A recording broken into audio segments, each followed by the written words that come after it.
द्वाविंशः सर्गः अवधिविधानम्।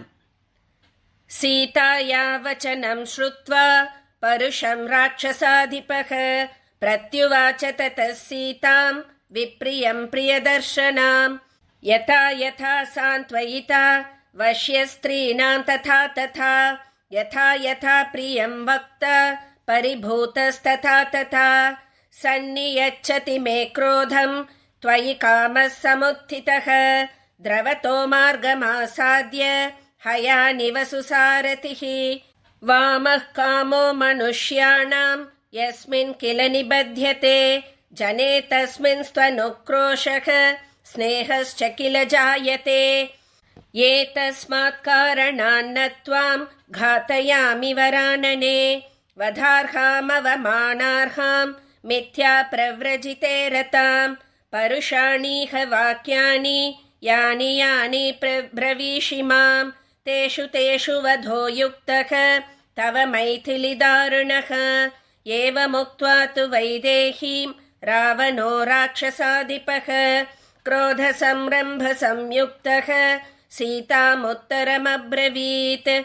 द्वौ मासौ रक्षितव्यौ मे यो वधिस्ते मया कृतः, ततः शयनमारोह मम त्वं वरवर्णिनि।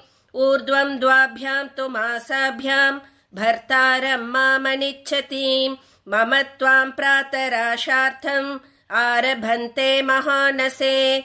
तां तर्ज्यमानां सम्प्रेक्ष्य राक्षसेन्द्रेण जानकीं, देवगन्धर्वकन्यस्था विषेदुर्विकृते क्षणाः। ओष्ठप्रकारैरपरा वक्त्रैर्नेत्रैस्तथा पराः, सीतामाश्वासयामासुः तर्जितां तेन रक्षसा।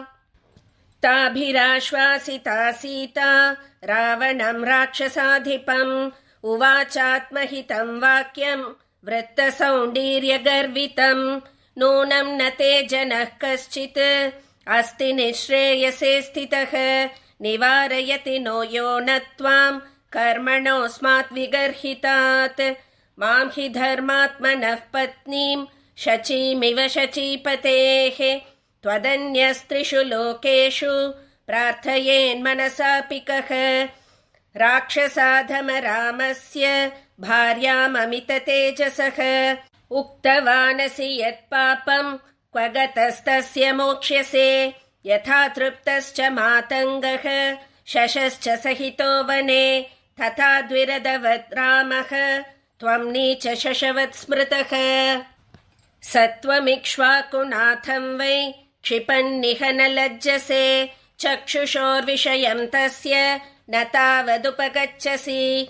इमे ते नयने क्रूरे विरूपे कृष्णपिङ्गले, क्षितौ न पतिते कस्मान् मामनार्य निरीक्षतः। तस्य धर्मात्मनः पत्नीं स्नुषां दशरथस्य च, कथं व्याहरतो मां ते न जिह्वा व्यवशीर्यते।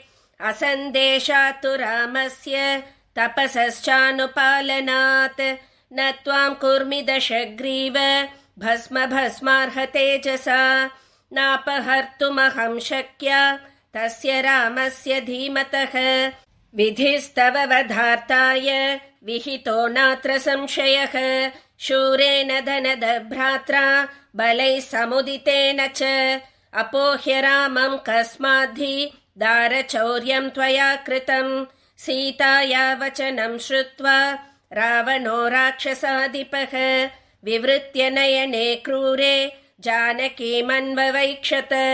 नीलजीमुतसङ्काशो महाभुजशिरोदरः, सिंहसत्त्वगतिः श्रीमान् दीप्तजिह्वाग्रलोचनः। चलाग्रमुकुटप्रांशुः चित्रमाल्यानुलेपनः, रक्तमाल्याम्बरधरः तप्ताङ्गदविभूषणः। श्रोणीसूत्रेण महता मेचकेन सुसंवृतः, अमृतोत्पादनद्धेन भुजगेनेव मन्दरः। ताभ्यां सपरिपूर्णाभ्यां भुजाभ्यां राक्षसेश्वरः, शुशुभे चलसङ्काशः शृङ्गाभ्यामिव मन्दरः। तरुणादित्यवर्णाभ्यां कुण्डलाभ्यां विभूषितः रक्तपल्लवपुष्पाभ्याम् अशोकाभ्यामिवाचलः सकल्पवृक्षप्रतिमो वसन्त इव मूर्तिमान् श्मशानचैत्यप्रतिमो भूषितोऽपि भयङ्करः अवेक्षमाणो वैदेहीं कोपसंरक्तलोचनः उवाच रावणः सीतां भुजङ्ग इव निःश्वसन् अनयेनाभिसम्पन्नम् अर्थहीनमनुव्रते नाशायाम्यहमद्य त्वां सूर्यसन्ध्यामिवौजसा इत्युक्त्वा मैथिलीं राजा रावणः शत्रुरावणः सन्दिदेश ततः सर्वा राक्षसीर्घोरदर्शनाः एकाक्षीमेककर्णां च कर्णप्रावरणां तथा गोकर्णीं हस्तिकर्णीं च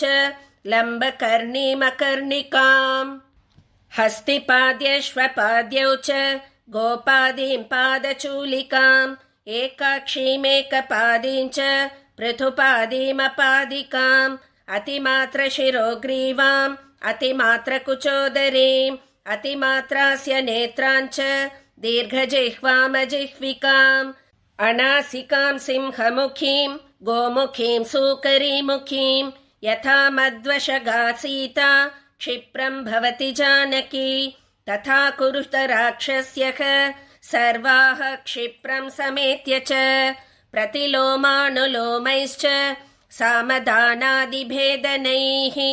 आवर्जयत वैदेहीं दण्डस्योद्यमनेन च इति प्रतिसमादिश्य राक्षसेन्द्रः पुनः पुनः काममन्युपरीतात्मा जानकीं पर्यतर्जयत् उपगम्य ततः क्षिप्रं राक्षसी धान्यमालिनी परिष्वज्य दशग्रीवम् इदं वचनमब्रवीत् मया क्रीड महाराज सीतया किं तवानया विवर्णया कृपणया मानुष्या राक्षसेश्वर नूनमस्या महाराज न दिव्यान् भोगसत्तमान् विदधात्यमरश्रेष्ठः तव बाहुबलार्जितान् अकामां कामयानस्य शरीरमुपपद्यते इच्छन्तीं कामयानस्य प्रीतिर्भवति शोभना एवमुक्तस्तु राक्षस्या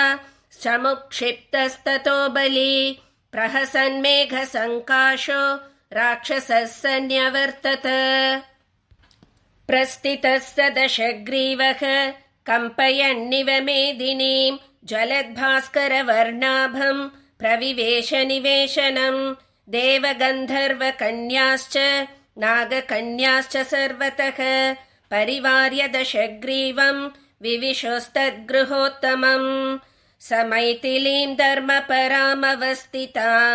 प्रवेपमानां परिभर्त्स्य रावणः विहाय सीतां मदनेन मोहितः स्वमेव वेश्म प्रविवेश भास्वरम्। इत्यार्षे श्रीमद् रामायणे वाल्मीकीये आदिकाव्ये सुन्दरकाण्डे 12 सर्गः।